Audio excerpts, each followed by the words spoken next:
Racing. They've jumped and getting away nicely is Invisible Pro off the inside. Also, Akiko was showing good speed. City Circle's driving across hard. One of the big fancies goes to the front. Shapita's wide out. State Attorney's there. 3 wide. Shapita 4 deep. Very deep as Aldila. Jockey having a look across as Baron Bostock settles in a really good spot. It's running about 6 1 off the fence, followed by Captivated Point and caught out 3 wide as Texas Moon.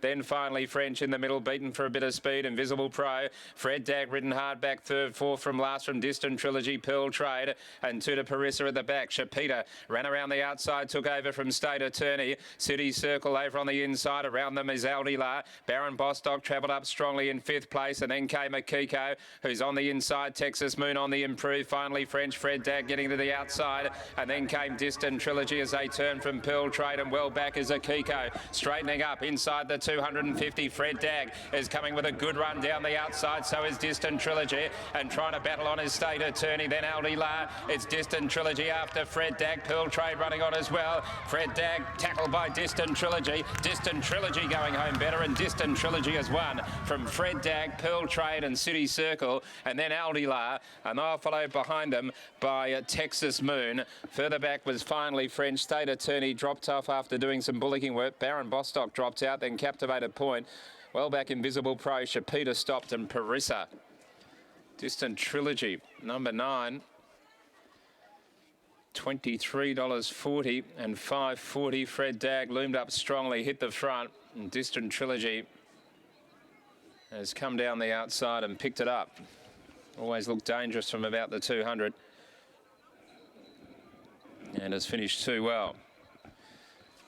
I thought maybe another run for Distant Trilogy with that barrier draw of gate 16, but just kept coming around the outside. And he's done this before, Distant Trilogy, where he's covered a lot of ground and kept powering on. And it seems to be how it goes best, with plenty of room and getting those lungs full of air. It's a half a length, 3/4, 3/4, 1:13.12 the time, 1:13.12. Now, 1 is riderless. Oh, that's Pills and Prawns over there, of course. Now, we're just looking for Brittany to pick up this winner, Paul Harvey, on the Distant Trilogy. And Brittany is down there with Paul. Distant Trilogy galloping back pretty hard, though, at the moment. So Brittany not quite with Distant Trilogy as we speak. So we might just take it down to Gareth now and talk to some of the connections of this grey gelding. It's about to join us here. Thanks for that, Richie. Tommy, that horse put the writing on the wall last start. It was a big effort. Harvey had to overcome a wide gate, but geez, it was a good win today. Yeah, pretty good win today. I can't say much about Paul Harvey. He just rides his own race and got the money for us, thank Christ. I remember when he debuted, I think, on a Saturday meeting at Bunbury, and it was a really good effort. And he's been a really good horse for your stable. Yeah, he's an honest devil, so... Yeah, second start at Bunbury there, he jumped a shadow. Should have won that too. Were you expecting that today?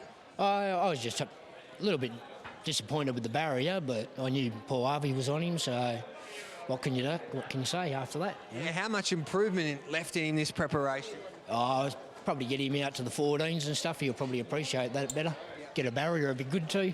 Hey, look out, you've done a wonderful job. Well done, Tommy. Yeah, thank you. There we go, Tom Widdowson, the winning trainer there with Distant Trilogy. We'll have a chat to Paul Harvey after he jumps on the scales. I think it's Paul Harvey's first victory back, especially here in town, since coming back from that ankle injury. Fred Dag was a really good effort back in second. I think Bruce Watkins would have been pretty happy with that, Bruce. He went really well. Yeah, no, I said Julio before, I didn't think he could win first up. I thought he'd need the run, but I was real happy with his run. Okay, where do we see him next then? Yeah, probably see him in a fortnight, yeah, but he'll be hard to beat next start. We might keep following. Well done, mate. Right up. There's Bruce Watkins there, and Emma Stentz at ride Pearl Trade was unlucky, never really had that much clear galloping room into that straight. But we'll catch up with Paul Harvey. He'll jump on those scales, and it's great to see the champion hoop back-to-back winning races here at Belmont, and that was a good effort, a wonderful ride too from that barrier draw. Paul, congratulations. As Tommy Widdowson pointed out, he's a good old horse and he deserved that victory today. Yeah, he feels really well in himself. Just like the condition as well. The track got through the going easy, and it was a matter of probably not getting there too early, which I thought he may have done. You had a lovely run from that gate. Yeah, it panned out good. There looked like there's a little bit of speed up on the inside early. You know, there was 4 or 5, and as it panned out, they probably ran along quick enough, so gave him a bit of a crack at him. And do you think he'd be even better out to, say, a 1,400-metre trip? Maybe. I wouldn't say that, but, you know, he ran a strong 1,200, so 14's not going to worry him. Great to be back riding again. Yeah. Well done, mate. Good, cheers. There we go. There's Paul Harvey, the champion hoop, and he salutes with a very good horse in Distant Trilogy, who's built up quite a handy enough record. And well done to Tommy Widdowson. Only has a small team, but he's produced that.